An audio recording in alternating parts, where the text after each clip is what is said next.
একবার এক রাজা যুদ্ধের জন্য প্রস্তুতি নিচ্ছিল, প্র্যাকটিস করতেছিল। ওই মুহূর্তে ছুরির আঘাতে রাজার হাতের আঙ্গুল কাটা যায়। তারপর সেনাপতি মশাই পাশে থেকে বলতেছে, আলহামদুলিল্লাহ। রাজা রেগে মেগে ফায়ার, আমার হাতের আঙ্গুল কেটে গেছে আর তুই বেটা বেয়াদব আলহামদুলিল্লাহ বলতেছিস, এখনই ওরে বন্দি করা হোক। সেনাপতি মশাইরে বন্দি করে দিছে। বন্দি করে আর পরের দিন রাজা মশাই গেছে হরিণ শিকার করতে জঙ্গলে। ওইখানে নতুন আরেকটা সেনাপতি মশাই নিয়ে গেছে।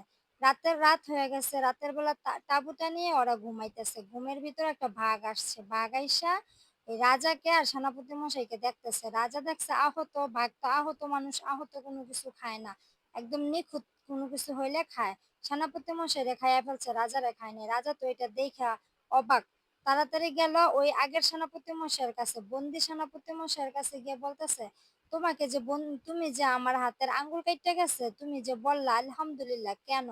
বলতেছে, আল্লাহ যা করেন ভালোর জন্য করেন, হয়তো এর পিছনে ভালো কিছু আছে, এই জন্য আমি আলহামদুলিল্লাহ বলছি।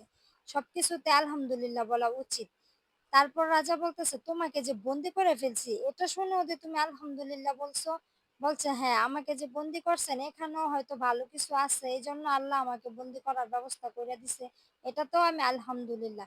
রাজা বলতেছে, ঠিকই বলছো, তোমার জায়গায় আমি অন্য একটা সেনাপতি নিয়ে গেছি, ওই সেনাপতি মশাইকে বাঘ কালকে খেয়ে ফেলছে, আমার হাতের আঙ্গুলটা কাইটা ফেলা দেখে আমাকে খায় নাই। যদি ওই সেনাপতি মশাইয়ের জায়গায় তুমি থাকতে, তাহলে হয়তো তোমাকে খেয়ে ফেলতো। এটার উছিলা দিয়ে হয়তো আল্লাহ তোমারে বন্দি রাখছে আর অন্য একটা সেনাপতি মশাইরে খাওয়াইছে।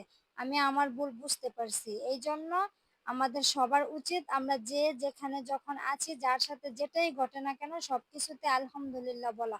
আল্লাহ যা করেন ভালোর জন্য করেন। এই গল্পটা থেকে আমরা এটাই বুঝতে পারলাম। কি বলেন আপনারা? আমি কি ঠিক বলেছি না? গল্পটা একদম সত্য। সবার সাথে, সবার জীবনের সাথে এরকম ঘটে। আর সবাই খালি বলে, আমার সাথে এটা হয়, আমার সাথে ওইটা হয়। এগুলো কখনো কোনোদিন কেউ বলবেন না। শুধু বলবেন